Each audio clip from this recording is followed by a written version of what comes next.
with Centered Live. My name is Randy Burgoyne, and we're going to introduce to you what Centered Live is all about today. First of all, my name is Randy Burgoyne. I am a seasoned IT professional, 40 plus years in working with computers. I'm a father of 6, grandfather, and I love photography. I love just snapping that perfect picture, especially landscapes and nature. That's just what I enjoy. Now, Paul, tell us about you. What makes you tick? Well, first of all, you are a very talented photographer, and I love your photography that you've been able to share. Got some great photos for sure.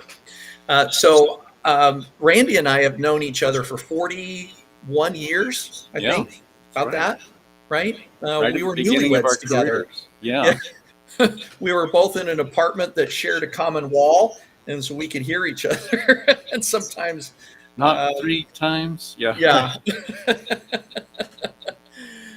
Actually, I started out on a path that had me active duty in the Air Force, and I had the opportunity to fly a little bit.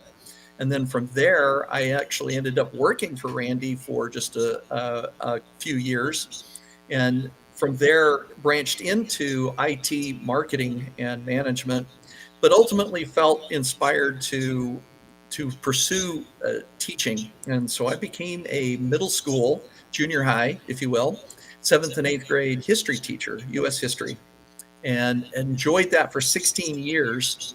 And during that time, just really enjoyed the sharing of history. When I would teach history or share history with my students, I did not require them to memorize names, dates, and places to pass a test. I always said that's just garbage history. But I would engage them in conversations, and through what we call the Socratic method, engage the students to think about what if and what happened and why it happened and what were the consequences of those things. And so I'm really excited for us to be able to examine issues and concepts that can help our lives improve, the quality of our lives and quality of our hearts and our minds, and in as often as possible, where we can leverage some historical background. I think that will be interesting to share. And that's valuable. And so, yeah, I look forward to that. And our name, Centered Live,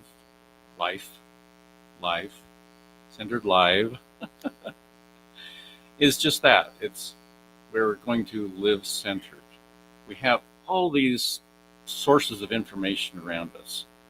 What can bring us together and common? Now, not necessarily we may not be a grounded view, or we might not be a growth mindset. And that's kind of the things we're going to talk about is what are the different mindsets, some of the terminology that we're going to use to kind of help us sort through all the information that we get and really come to a point to where we're centered, we're, yoga,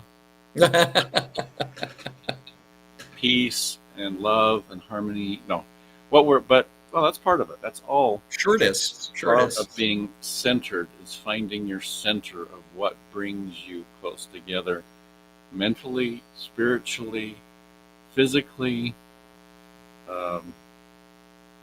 any aspect of your life. What can it be bring? So what does centered mean to you, Paul? Well, it's a funny thing when you think about centered, because almost everybody is going to immediately think about a bullseye, Yeah. target, right? And center is that center red dot, as it were, right? But when we think about centering our lives, it means that we need to find out what values we have, and we make those values our core, which is another word for centered. Mm-hmm. So when we think about our core values, then those are the things that we would want to stay true to, regardless of what's happening around us.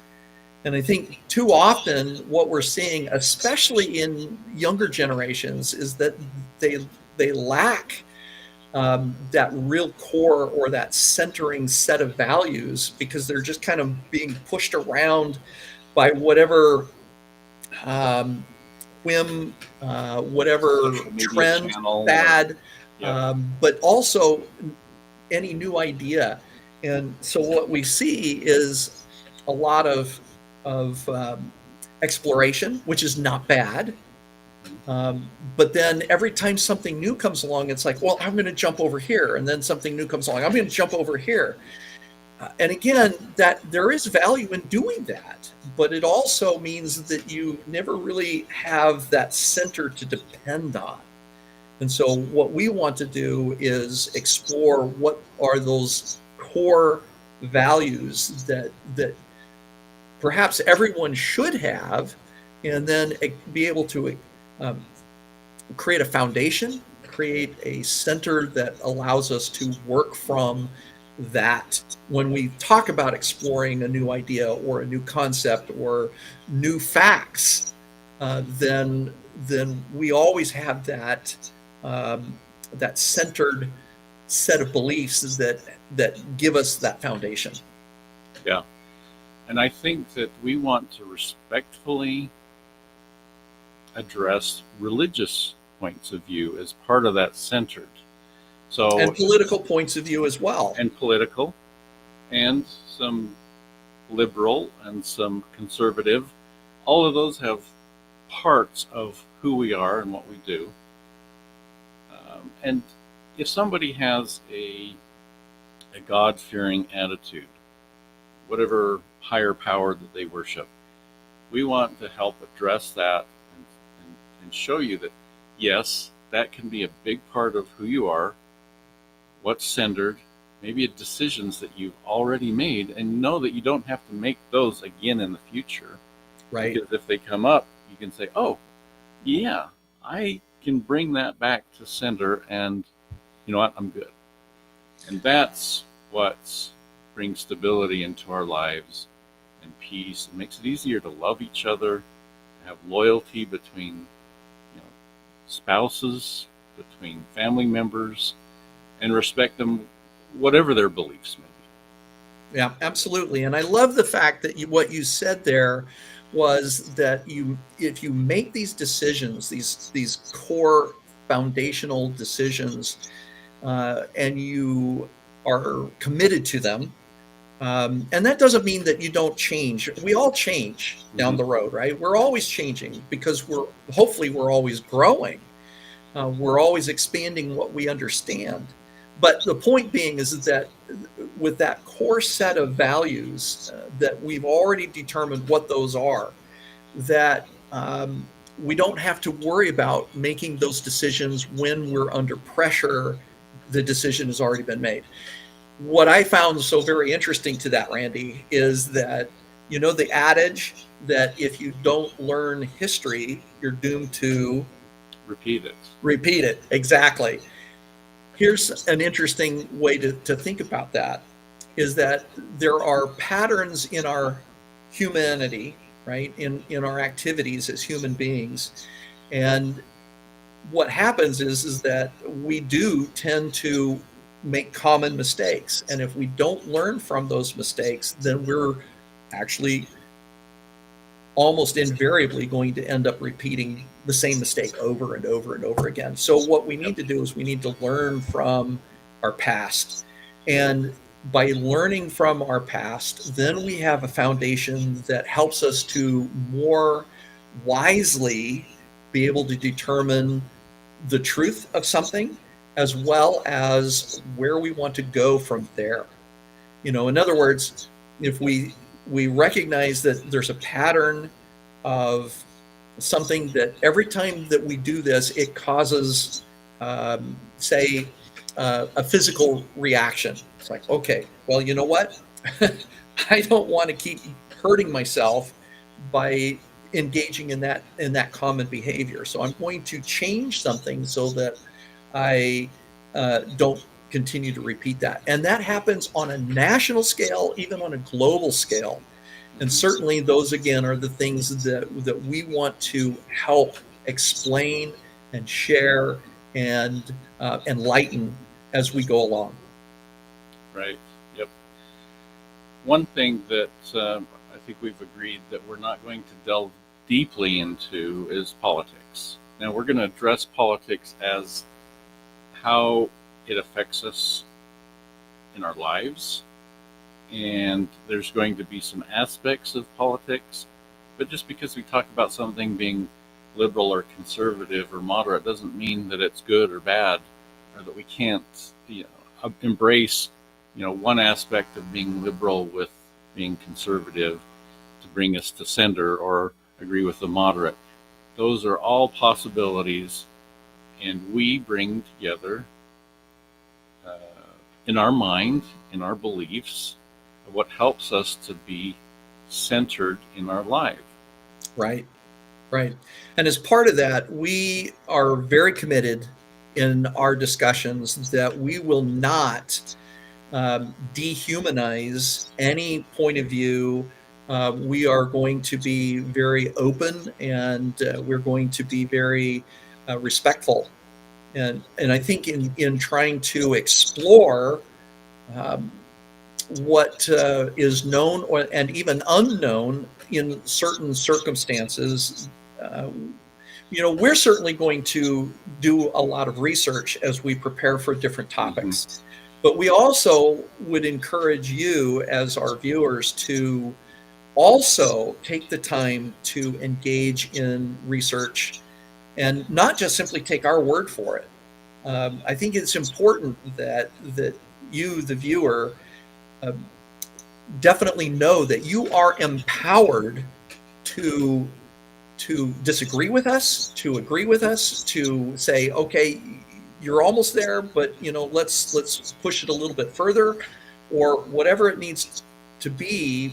But in the process of doing that, we believe in the humanity, the innate goodness of all humans. And yes, people make mistakes. Good grief. Our history is full of mistakes. And I mean that personally as well as collectively. So point being that we're going to examine our mistakes, we're going to respect our mistakes, and we're going to definitely learn and try to make better decisions rolling forward.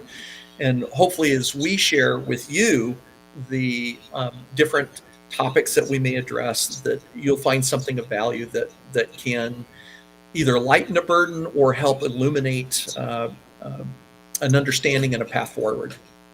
Yeah, exactly. And I wanted to bring up that exact point, in that when we hear a fact, or we hear a news broadcast, or we hear a social media influencer spouting a particular claim or a belief that they have in a product, in a service, in whatever it might be, we need to look at it as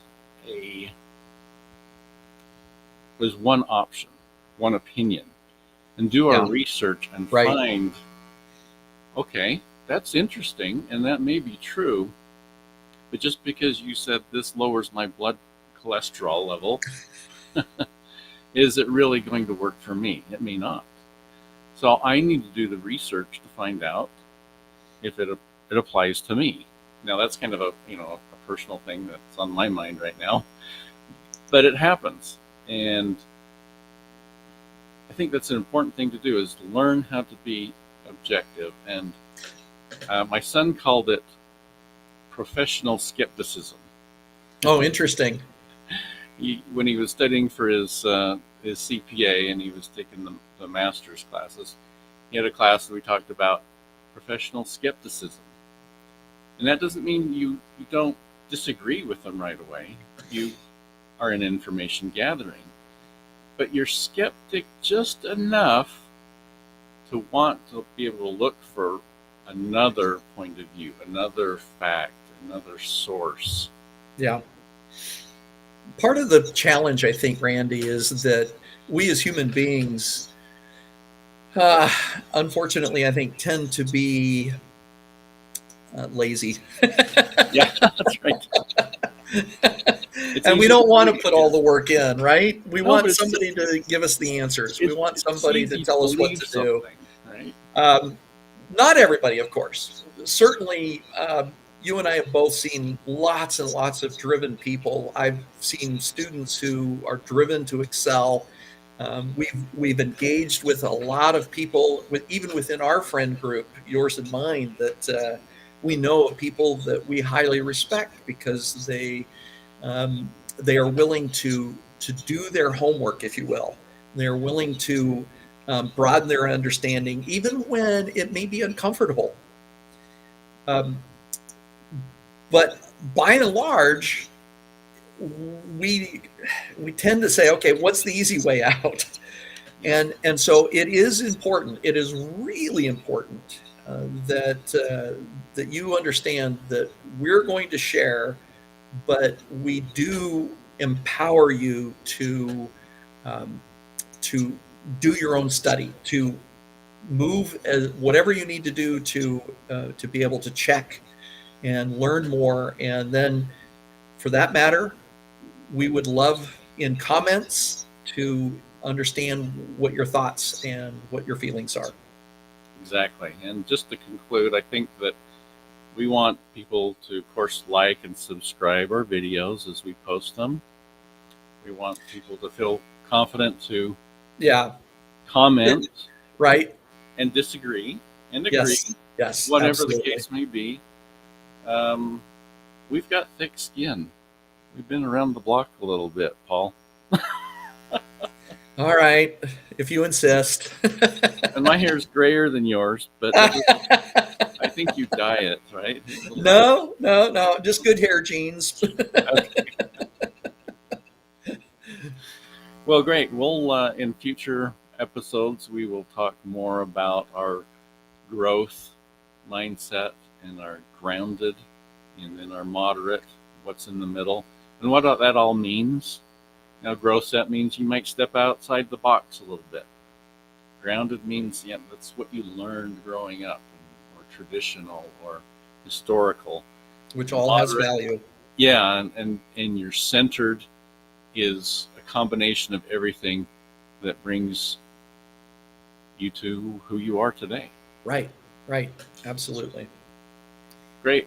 Well, thanks, Paul. This is going to be an exciting adventure, and It's going to be a marvelous opportunity to study, to share, to just simply explore. it doesn't matter that you're in Wisconsin and I'm in Utah. At the moment. At the moment. Who knows? You may be going to New York next, right? Oh, could happen, but we'll see. All right. Okay, signing off for now. It's Paul and Randy with Centered Live. See you later.